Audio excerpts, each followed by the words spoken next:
আসসালামু আলাইকুম। বাংলা সংবাদে সবাইকে স্বাগত জানাচ্ছি। আমি চিন্তিয়া হক। শুরুতেই সংবাদ শিরোনাম। ডক্টর ইউনূস ও দুদকের বিরুদ্ধে পাল্টা অভিযোগ টিউলিপের। এদিকে প্রধান উপদেষ্টার সঙ্গে কসোভোর রাষ্ট্রদূতের সাক্ষাৎ।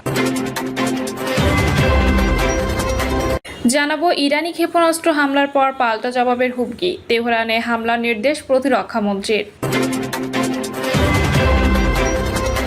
নেতানিয়াহু বিশ্বাসঘাতকতা করেছেন বললেন ট্রাম্প। এবং সর্বশেষ জানাবো দীর্ঘ লড়াইয়ের পর ন্যায্যভাবে অধিকার ফিরে পেয়েছি বলছেন গোলাম পরওয়ার। শুনছিলেন সংবাদ শিরোনাম, এবারে বিস্তারিত। ডক্টর ইউনূস ও দুদকের বিরুদ্ধে পাল্টা অভিযোগ টিউলিপের। বাংলাদেশের অন্তর্বর্তী সরকারের প্রধান উপদেষ্টা অধ্যাপক ডক্টর ইউনূস টিউলিপ সিদ্দিকের সুনাম ক্ষুণ্ণ এবং যুক্তরাজ্যের রাজনীতিতে হস্তক্ষেপ করতে পরিকল্পিত অপপ্রচার চালাচ্ছেন বলে অভিযোগ করা হয়েছে।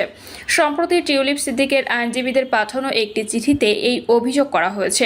অধ্যাপক ইউনূস ও দুর্নীতি দমন কমিশনের উদ্দেশ্যে পাঠানো চিঠিতে বলা হয়েছে, টিউলিপ সিদ্দিকের সুনাম নষ্ট করা ও তার জনসেবায় হস্তক্ষেপ করার উদ্দেশ্যে পুরোপুরি ভুল ও বেআইনি যে প্রচার প্রধান উপদেষ্টা ও দুর্নীতি দমন কমিশন চালাচ্ছে তা পরিত্যাগ করার এখন সময় এসেছে। স্কাই নিউজের হাতে আসা ওই চিঠিতে টিউলিপের আইনজীবী বলেছেন, ডক্টর ইউনূস ইতোমধ্যে তার পূর্ববর্তী মন্তব্যের মাধ্যমে তদন্তকে অন্যায্যভাবে প্রভাবিত করেছেন। এতে আরও বলা হয়েছে, গণমাধ্যমে অধ্যাপক ইউনূসের দেওয়া বক্তব্য, টিউলিপের চিঠির জবাব না দেওয়া, এমনকি যুক্তরাজ্য সফরকালে দেখা করার অনুরোধ প্রত্যাখ্যান একটি ন্যায্য, আইনানুগ এবং গুরুতর তদন্তের সাথে সম্পূর্ণ অসঙ্গতিপূর্ণ। চিঠিতে আরও বলা হয়েছে, আগামী 30শে জুনের মধ্যে এই চিঠির একটি পূর্ণাঙ্গ এবং যথাযথ জবাব যদি বাংলাদেশ কর্তৃপক্ষ না দেয় তবে টিউলিপ সিদ্দিক বিষয়টির ইতি ঘটেছে বলে ধরে নেবেন। এ বিষয়ে স্কাই নিউজকে দেওয়া সাক্ষাৎকারে টিউলিপ বলেন, আমি তাদের নোংরা রাজনীতির জগতে আমাকে টেনে আনতে দেব না। আমি সেই কাজটি করে যাব, সেটা করার জন্য বিপুল সংখ্যাগরিষ্ঠতার সঙ্গে আমি নির্বাচিত হয়েছি। হাফ স্টেট এবং হাইগেটের মানুষকে প্রতিনিধিত্ব করার কাজে আমাকে কেউ থামাতে পারবে না। তাই তাদের এই রাজনৈতিক প্রতিহিংসা, অপপ্রচারণা এবং এই বিদ্বেষপূর্ণ নিপীড়ন বন্ধ করতে হবে। তবে অভিযোগ অস্বীকার করে প্রধান উপদেষ্টা প্রেস সচিব বলেছেন, বাংলাদেশের প্রধান উপদেষ্টা এবং দুর্নীতি দমন কমিশনের যুক্তরাজ্যের রাজনীতিতে হস্তক্ষেপ করার কোনো কারণ এবং সুযোগ নেই। অন্যদিকে টিউলিপ সিদ্দিকের বিরুদ্ধে করা মামলাটি রাজনৈতিক উদ্দেশ্য প্রণোদিত নয় উল্লেখ করে দুর্নীতি দমন কমিশনের চেয়ারম্যান মোহাম্মদ আব্দুল মোমেন বলেছেন, এটি কাউকে ছোট করার জন্য করা মামলা নয়, বরং সুনির্দিষ্ট তথ্য ও প্রমাণের ভিত্তিতে মামলা করা হয়েছে। তিনি বলেন, চিঠিপত্র চালাচালির মাধ্যমে মামলা নিষ্পত্তি সম্ভব নয়। আদালতে গিয়ে আইনি প্রক্রিয়ার মধ্য দিয়েই তাকে মামলা মোকাবিলা করতে হবে। প্রধান উপদেষ্টার সঙ্গে কসোভোর রাষ্ট্রদূতের সাক্ষাৎ। বাংলাদেশে নিযুক্ত কসোভো প্রজাতন্ত্রের রাষ্ট্রদূত লিলজিম প্লানা ঢাকায় রাষ্ট্রীয় অতিথি ভবন যমুনায় বাংলাদেশ সরকারের প্রধান উপদেষ্টা অধ্যাপক মোহাম্মদ ইউনূসের সঙ্গে সৌজন্য সাক্ষাৎ করেছেন। বাংলাদেশে জুলাই অভ্যুত্থান এর চেতনার প্রতি শ্রদ্ধা জানিয়ে তিনি কসোভোর জনগণের স্বাধীনতা, শান্তি ও জাতীয় সার্বভৌমত্বের প্রতি দৃঢ় অঙ্গীকারের প্রশংসা করেন। জবাবে রাষ্ট্রদূত প্লানা কসোভোকে একটি স্বাধীন ও সার্বভৌমত্ব রাষ্ট্র হিসেবে স্বীকৃতি দেওয়ার ক্ষেত্রে অকুণ্ঠ সমর্থনের জন্য বাংলাদেশ সরকার ও জনগণের প্রতি আন্তরিক কৃতজ্ঞতা প্রকাশ করেন।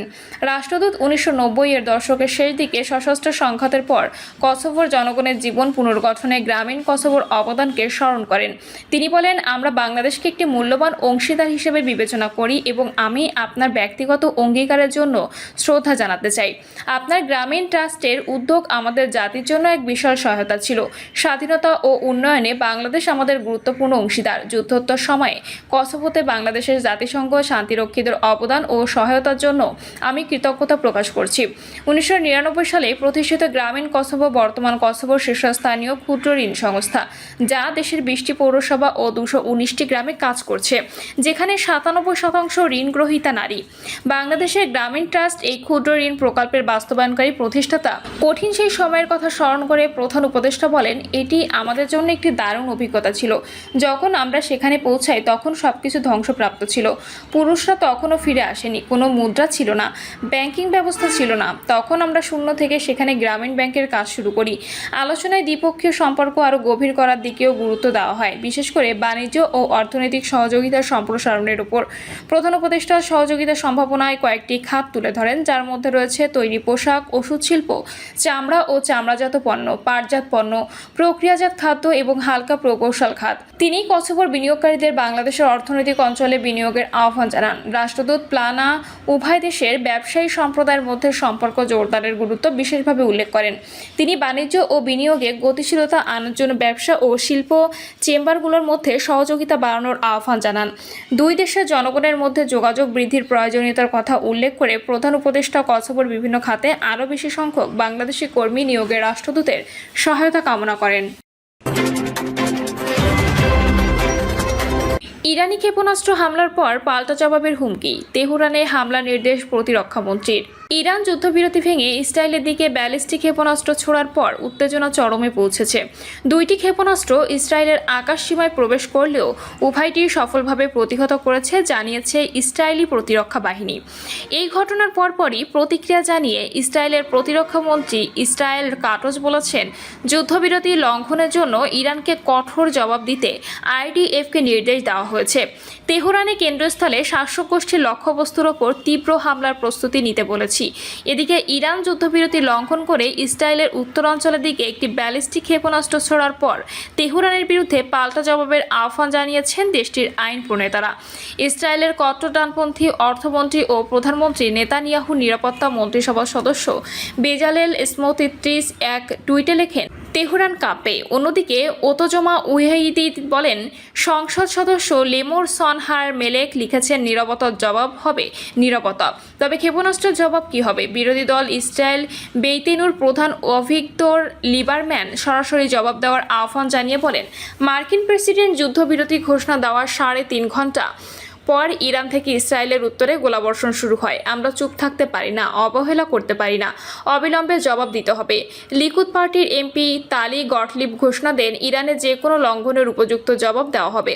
আর একই দলের এমপি ওফিখাই বোয়ারন ইরানি শাসন ব্যবস্থার প্রতীকী স্থাপনাগুলোর উপর পূর্ণ শক্তিতে হামলা চালানোর আহ্বান জানান। নেতানিয়াহু বিশ্বাসঘাতকতা করেছেন, বললেন ট্রাম্প। ইরানের উপর যুদ্ধবিরতির শর্ত ভেঙে ইসরায়েল যে হামলা চালিয়েছে তাতে চরম ক্ষুব্ধ প্রতিক্রিয়া ব্যক্ত করেছেন মার্কিন প্রেসিডেন্ট ডোনাল্ড ট্রাম্প। তিনি মনে করেন এই চুক্তি লঙ্ঘনের মাধ্যমে ইসরায়েলের প্রধানমন্ত্রী বেনিয়ামিন নেতানিয়াহু তার সঙ্গে বিশ্বাসঘাতকতা করেছে। কাতার ভিত্তিক সংবাদ মাধ্যম আল জাজিরা এর যুক্তরাষ্ট্র প্রতিনিধি ফিল লেভেল এ তথ্য জানান। তিনি বলেন, ইউরোপ সফরের আগে ওয়াশিংটনে সাংবাদিকদের সঙ্গে কথা বলার সময় ট্রাম্পের বক্তব্যে ইসরায়েলকে ঘিরে তীব্র ক্ষোভ ফুটে উঠেছে। ফিল লেভেলের ভাষায়, ট্রাম্প ইরান ও ইসরায়েল উভয়ের প্রতি ক্ষুব্ধ ছিলেন, কিন্তু স্পষ্ট বোঝা যাচ্ছিল সবচেয়ে বেশি ক্ষোভ ছিল ইসরায়েলের প্রতি। এমনকি তিনি নেতানিয়াহুর আচরণে প্রবল বিরক্তি প্রকাশ করেন এবং সেটা বিশ্বাসঘাতকতা বলেও আভাস দেন। ট্রাম্প সাংবাদিকদের বলেন, যুদ্ধবিরতির ঘোষণার কয়েক ঘন্টার মধ্যেই উভয় পক্ষ চুক্তি ভেঙেছে। এটা হতাশাজনক, কিন্তু আমি ইসরায়েলের কাছ থেকে এমনটা আশা করিনি। তিনি জানান, যুদ্ধবিরতির বিষয়ে সম্মতি নিশ্চিত করতে তিনি নেতানিয়াহুর সঙ্গে টেলিফোনে কথা বলেন। লড়াইয়ের পর ন্যায্যভাবে অধিকার ফিরে পেয়েছি, বলছেন গোলাম পরোয়ার। রাজনৈতিক দল হিসেবে জামায়াত ইসলামের নিবন্ধন ও দলীয় প্রতীক দাঁড়িপাল্লা পুনর্বহাল করা হয়েছে। জামায়াত ইসলামের কেন্দ্রীয় কার্যালয়ে এক সংক্ষিপ্ত প্রেস ব্রিফিংয়ে এক প্রতিক্রিয়ার দলের সেক্রেটারি জেনারেল অধ্যাপক মিয়া গোলাম পরোয়ার বলেন, আমরা দীর্ঘ আইনি লড়াই সংগ্রাম করেছি। অবশেষে চলতি মাসের 1 জুন হাইকোর্টের সুপ্রিম কোর্টের আপিল বিভাগে দীর্ঘ লড়াইয়ের পর ন্যায্যভাবে আমাদের সেই অধিকারকে ফিরে পেয়েছি। তিনি বলেন, মহান আল্লাহ তাআলার খাস মেহেরবানিতে জামাত ইসলামের প্রতীক দাঁড়িপাল্লা সহ নিবন্ধন আদালতের রায়ের সূত্রে নির্বাচন কমিশনের পক্ষ থেকে প্রজ্ঞাপন জারির মাধ্যমে অফিসিয়ালি ফিরে পেলাম। জামাতের সেক্রেটারি জেনারেল বলেন, কিভাবে জামাত ইসলামের মতো একটি গণতান্ত্রিক নিয়মতান্ত্রিক নিবন্ধিত রাজনৈতিক দলের উপর পতিত আওয়ামী ফ্যাসিবাদী সরকার জুলুম চালিয়েছে, আমাদের অধিকারগুলো কিভাবে কেড়ে নিয়েছিল, সব ইতিহাস দেশবাসীর জানা আছে। প্রিয় দর্শক, এই ছিল এখনকার সর্বশেষ সংবাদ। আপডেট সব সংবাদ পেতে চ্যানেলটি সাবস্ক্রাইব করে বেল আইকনটি ক্লিক করে রাখুন।